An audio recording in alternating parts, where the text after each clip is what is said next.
کہ آپ نے اکثر شاپس پر دکانوں پر لکھا ہوا دیکھا ہوگا کہ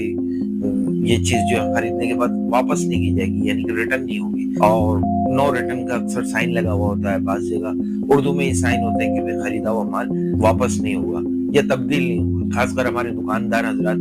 وہ اس چیز کو اتنا سیریس نہیں لیتے اور یہ میٹر لکھ کے لگا دیتے ہیں، اور کوئی چیز اگر خریدار کو کنزیومر کو پسند نہیں آ رہی اور اس کو لگتا ہے کہ وہ چیز اس کے معیار کے مطابق نہیں ہے تو وہ اس کو واپس نہیں کرتے، اور دونوں کے درمیان آرگیو ہو جاتا ہے اور شدید قسم کی ایک بحث شروع ہو جاتی ہے، اور بعض اوقات یہ لڑائی جھگڑے میں بھی تبدیل ہو جاتی ہے۔ دین اس معاملے کو کس طریقے سے ہینڈل کرتا ہے، کیا دین کے جو ہے حکم ہے اس بارے میں، اور ہمارا قانون یعنی کہ پاکستان کا لا